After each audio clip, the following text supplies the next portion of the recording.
Catus, Maximus here. This time a little video diagnosing and seeing if I can't fix this DeWalt 10-gallon stainless steel drum shop vac.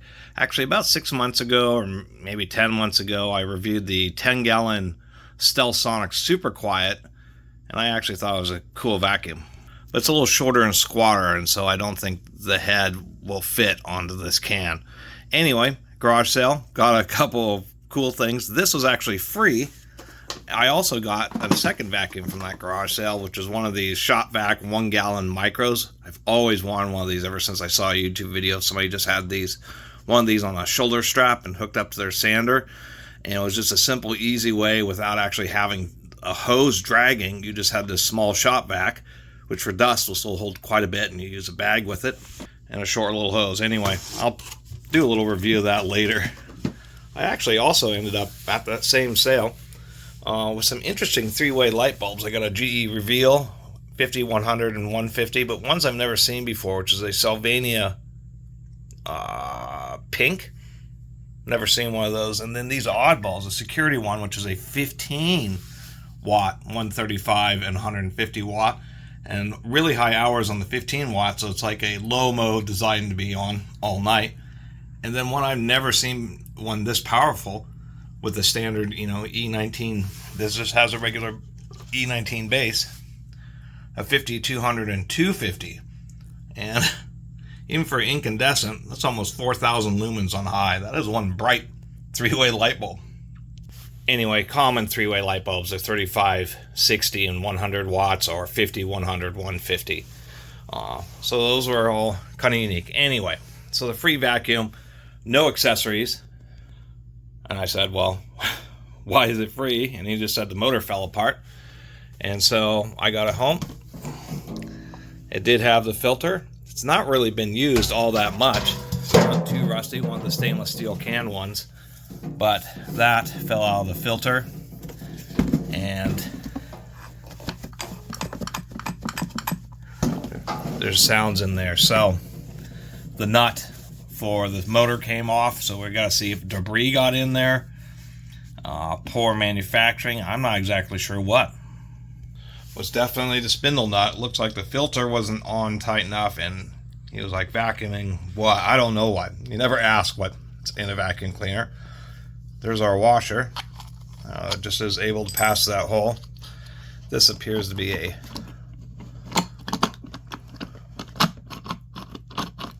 let me try to work that out.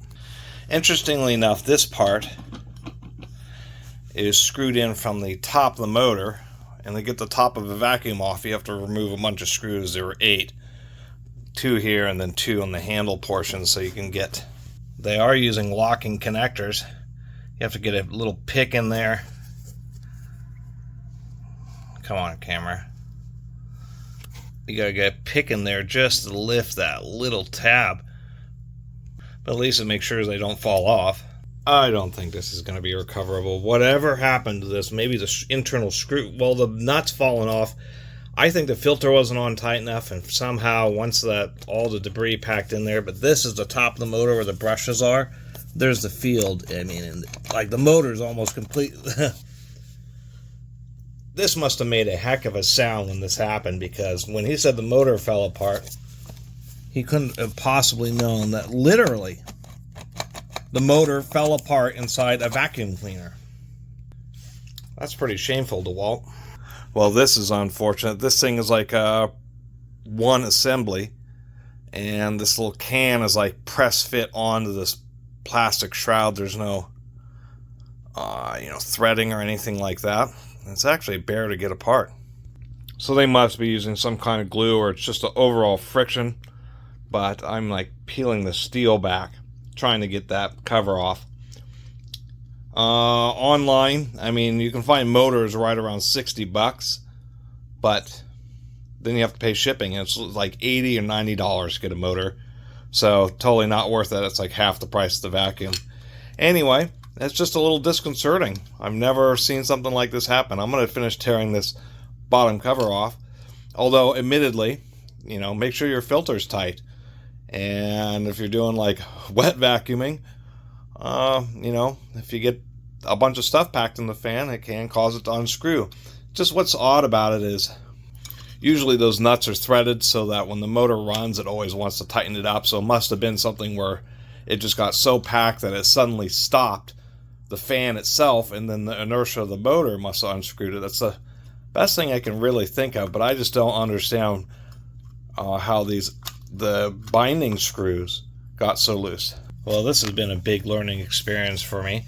There are no screw holes down here, and yeah, this was just held on by friction. It just must have been just given a little bit of time. It was sure stuck on there. Definitely not easily removable. I'll show you in a second. That's the blackest, most horrific commutator I've ever seen. So the screws actually do come from the top, but they're under the brush guides. Really not meant to be serviced. The motor wire, these are just the wires that come off the field, not, I mean, on anything that has any decent quality. These solid core actual motor winding wires will go into some kind of junction here, and then there'll be like a stranded wire that goes out and makes a connection to the brushes, etc. And they just decide to solder them on. The little end caps, they use folded, come on phone. The end caps use little folded terminals. You know, you wouldn't really expect it to be too serviceable, but surprisingly enough, there's a lot of vacuums where, like, even a lot of shop vacs, where it's just not so hard to get the motor apart, pop out brushes, maybe even replace bearings. But on this thing, no. I mean, it does. The only thing it does have is a thermal protector there. If the windings get too hot, it's supposed to shut it off. Thermal circuit breaker. And if that didn't convince you, you notice the fan. I always thought this was interesting. This is actually pretty standardized.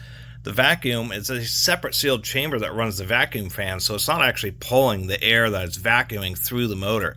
So the motors themselves have to have their own separate cooling fan.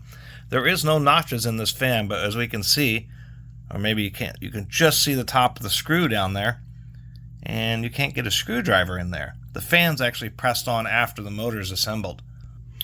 Well, it's all bakelite. Anyway, the bearings actually aren't bad, but this motor, you can see where it just totally burned up the windings there. There's actually not a lot of evidence of this impacting the field, surprisingly enough. And here is our field. Looks like, you know, maybe some water got in there. There's a bunch of green, which is indicating, you know, something copper. It doesn't look like it's too burned up. It just looks like whatever happened here caused the commutator to burn up. It may have been when the fan came loose and the motor overspeeded. A lot of power tool motors, the RPMs are actually regulated by some kind of load. Driving a gearbox or running a saw blade or something like that. But in a vacuum, it's just a motor by itself connected to the fan. And there actually wasn't a ton of debris in here. The fan's all clogged up, but that just really doesn't explain how the little nut just fell off. It may have been that clogging just caused enough of this stuff. I mean, it was already destroyed once you get this kind of debris in the fan. I mean, that's kind of the deal with serviceability of some of these vacuums, really, is that when something like this happens, if you can reasonably get into the motor, then you can clean it out and continue to use your vacuum. In a situation like that, where you have a filter that's unfortunately loose, it just packs in and it can just torch the tool. It's really pretty unfortunate. You can see on the vacuum cleaner motors that they have a whole bunch of really narrow, I guess they're field bars where the wire's wrapped around, and those fine field bars make the motor spin faster. And that's the only way that explains how these big long screws really got loose. Other than that, it's just disappointing. Really, to get at the screws, you'd have to bend up some of the fan blades like I did here to get access to them, which I think is probably a valid operation, but really not meant to be serviced.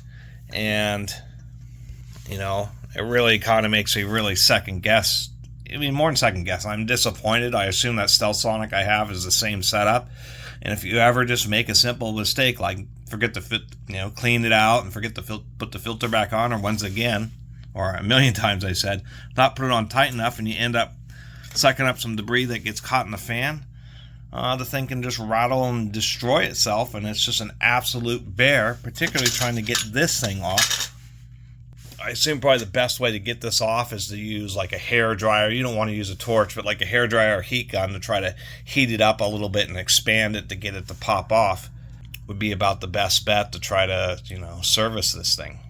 But it's kind of a scary prospect. You just wonder how a vacuum that's supposed to be heavy duty could just fail so catastrophically. Anyway, thanks for following me along in this little adventure. I think what I'll do is I'll keep the switch because it looks like it's the same as the one that I have. Otherwise, maybe, besides the casters, there's almost no serviceable, any parts worth keeping from this vacuum.